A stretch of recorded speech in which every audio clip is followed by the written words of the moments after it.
Pejgamberi alayhis salatu wassalam ka thonë gjint jetojnë në për vendet e braktisura, në për shpella, në për proje, në për vendet e frikshme, në për vrimza në për tokë. Pejgamberi alayhis salam kur ka udhëtuar ndonjë vend të braktisur, i ka bërë disa gropa të mëdha, ka thonë kujdes ato janë vendbanimet e tyre. Duni me pas kujdes. Thëshin nona tona përpara, ka shkel djali dikon. Ka shkel dikon e duhet më ia bëni lutje, një dua që më kthjell, apo tani. Po normal se ka shkel. Shkel aty, tani ka dhe mbetje, jashtëqitje, ka vllësina. Tani ata shkojnë mbas mbeturinave hon. Papastërtia, aty ku ka papastërti rrinë shajatin, rrinë e gjin shajtan. Prandaj në banjo kur hihet do të më thonë Allahumma inni a'udhu bika minal khubthi wal khaba'ith. O Zot më ruaj nga papastërtia dhe gjërat e papastërta. Duaja vecis. Edhe futesh me komen e majt, dhe kur dalsh thu gufrane ke me komen e djathtë. O Zot më fal.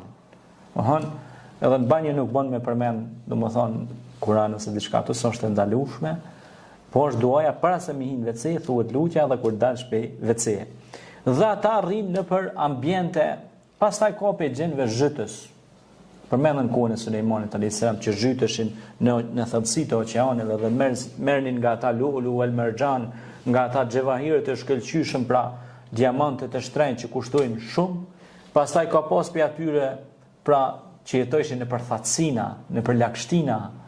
Pejgamberi alayhis salam na tregon se ata ushqihen edhe me eshtrat e kafshëve, ushqihen me mbeturina, me hedhurina.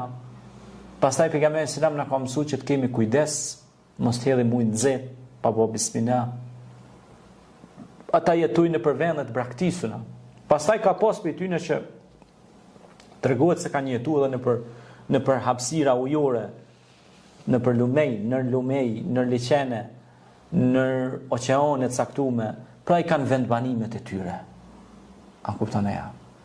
Dhe ata janë të krijuar pe flakës së ngjyrës si të kaltër që është. Prandaj syni ju nuk mundi sheh se elementi fizik i trupit tonë është i përbërë prej materjes lloç, tokë, balt, minjer.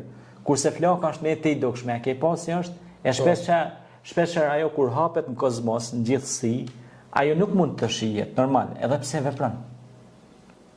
Prandaj thot po më vjen nxehtësi e madhe, për shkak na ka ndodhur, nuk ka pas probleme as me mjekësi as me kur nisam, thot nxehtësi te qafa, te pjesët e caktuara trupore.